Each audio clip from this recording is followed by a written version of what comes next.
किसी महापुरुष का अनुभव अगर किताबों में लिखा जा रहा है तो भी 52 में आ गया, वो भी अक्षरों में आ गया।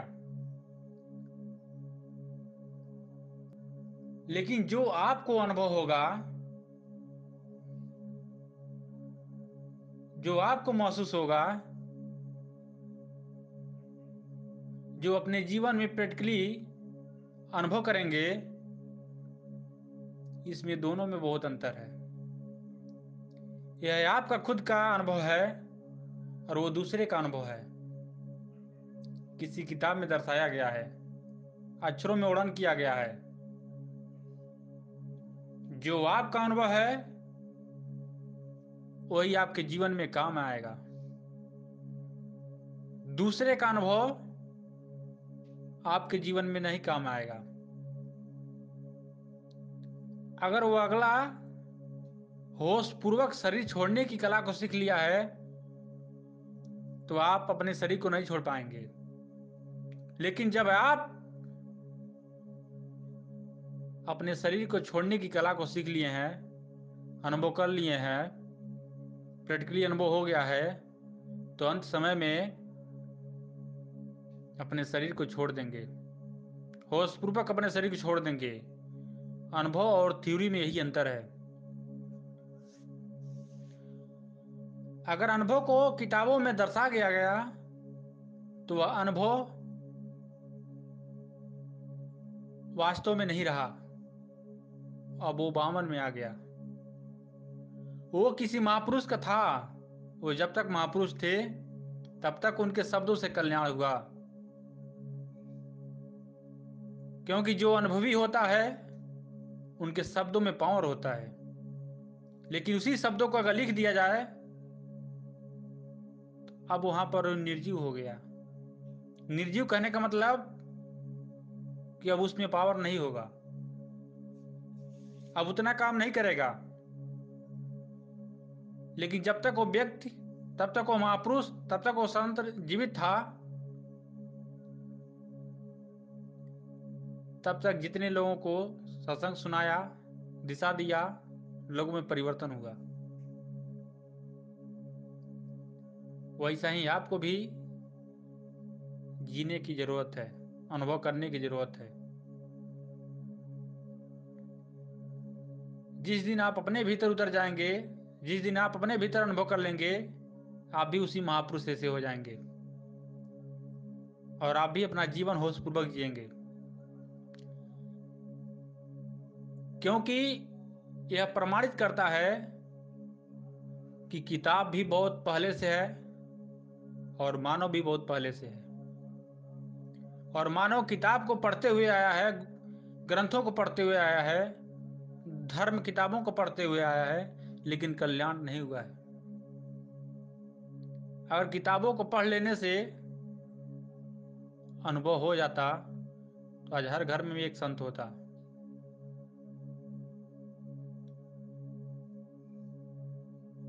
यह प्रक्रिया यह संकेत देता है कि किताब को पढ़ लेने से अनुभव नहीं होगा, लेकिन अनुभव हो जाने के बाद आप एक नहीं हजारों बुक लिख सकते हैं। लेकिन हजारों बुक को पढ़ लेने के बाद आप एक अनुभवी नहीं बन पाएंगे, लेकिन आप ज्ञानी बन जाएंगे। लेकिन ज्ञानी एक अनुभवी में बहुत ही अंतर होता है। ज्ञानी केवल थ्योरी जानता है और एक अनुभवी प्रैक्टिकल किया है अपने जीवन में। जब आवश्यकता पड़ेगा तो प्रैक्टिकल करके दिखा देगा, दूसरों को भी दिशा देगा तो प्रैक्टिकल ही करके दिखा देगा, अनुभव करा देगा, अनुभव का दिशा दे देगा कि फला तुम ऐसे ही चलो।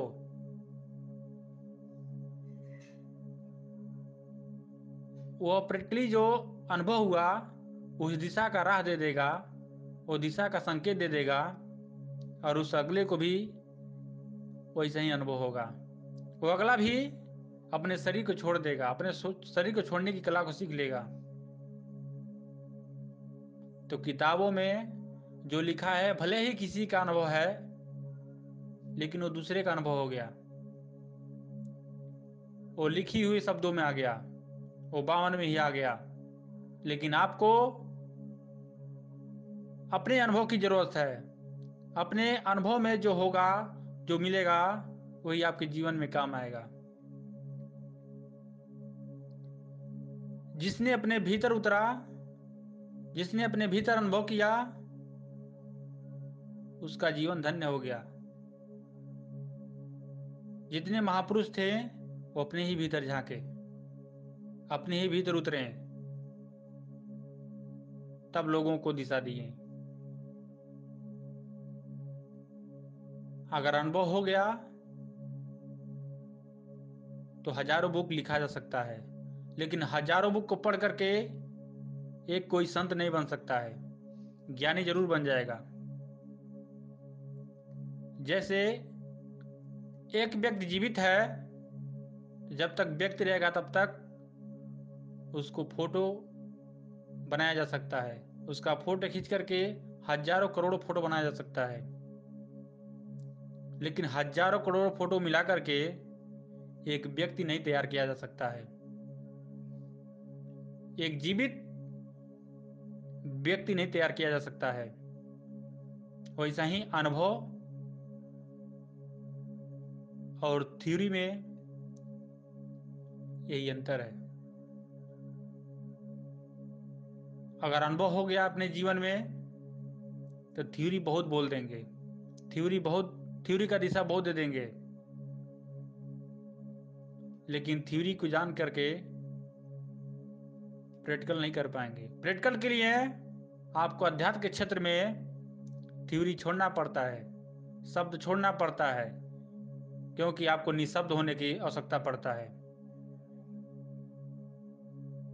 वहां पर शब्दों की जरूरत नहीं है। जब शरीर स्थिर हो गया तो उस समय आपके पास कोई शब्द नहीं बचता है। जैसे एक छोटा सा एग्जाम्पल ले लिया जाए, जब व्यक्ति को नींद लगता है तो पूर्ण रूप से बेहोशी होता है, बेहोश होता है। उस समय ना उसके पास विचार होता है, ना उसके पास शब्द होता है, ना उसके पास होश होता है। समय का बोध भी नहीं होता है जब पूर्ण रूप से नींद लगता है। और नींद मात्र 10 मिनट का होता है।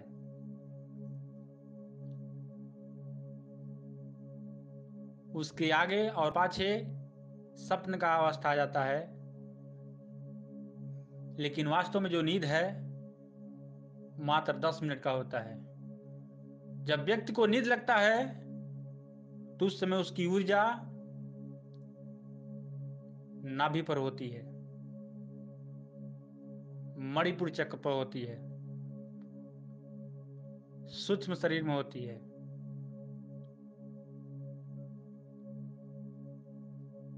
जब व्यक्ति को नींद लगा रहता है तो उस समय समय का बोध नहीं होता है, होश नहीं होता है, विचार नहीं होता है, वो निर्विचार होता है, निशब्द होता है। जैसे नींद कब लग गया इसका समय का बोध नहीं, वैसे ही जब आप स्थिर होंगे, जब आपकी ऊर्जा ऊर्ध्वगामी होगी, जब आपका शरीर का संतुलन बन जाएगा, तो वैसा ही उस समय भी समय का बोध नहीं होगा। लेकिन उसके बाद आगे बढ़ेंगे और जैसे ही ऊर्जा ऊर्ध्वगामी हो गया वैसे ही आपका पूर्ण रूप से होश में आ जाएंगे। जो होगा उसका आप साक्षी बने रहेंगे, जो होगा उसका आप अनुभव करेंगे, उसका आप महसूस करेंगे, वही आपके जीवन में काम आएगा। किताबों को पढ़ लेने से अनुभव नहीं होगा। अगर किताबों को पढ़ लेने से अनुभव होता तो आपके पूर्वज संसारिक मौत से नहीं जाते, संसारिक मौत नहीं प्राप्त होता, बेहोशी अवस्था नहीं आती, उनका होश पूर्वक शरीर छूटता। एक बार नजर उठा करके देख लीजिए कि आपके पूर्वज कितने होश पूर्वक गए हैं। अगर कोई गया है तो अपने भीतर ही झांका होगा, अपने भीतर ही उतरा होगा, अपने भीतर ही महसूस किया होगा।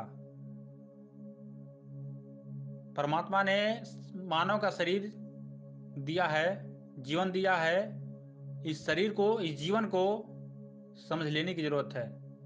अध्यात्म के क्षेत्र में उम्र मायने नहीं रखता है। चाहे आप बड़े हो, चाहे आप छोटे हो।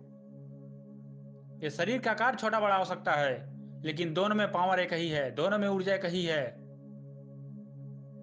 परमात्मा सबको प्रचुर मात्रा में सब कुछ दिया है। जो स्थिर हुआ, जो अपने शरीर को साधा, उसको स्वयं का बोध हुआ, उसको परम बोध होगा, वो अपने गंतव्य तक पहुंचा।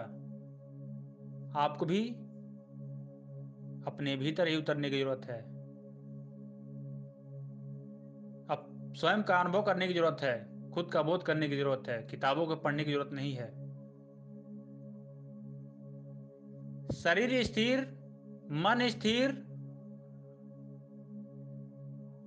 विचार स्थिर, श्वासा भी स्थिर हो जाता है। लेकिन जैसे ही सारा स्थिर हो गया, वैसे ही आपका ऊर्जा ऊर्ध्वगामी हो जाएगा। यानी एक पट बंद होता है तो दूसरा पट चालू होता है।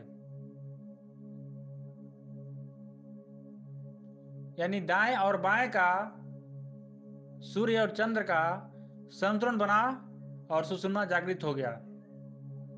जिस व्यक्ति का सुषुम्ना जागृत हो गया और वो अपने उस सुषुम्ना रास्ते अपने गंतव्य तक पहुंच गया, जहां पर मन नहीं उपस्थित है, वो जन्म मरण से मुक्त हो गया। और हर व्यक्ति को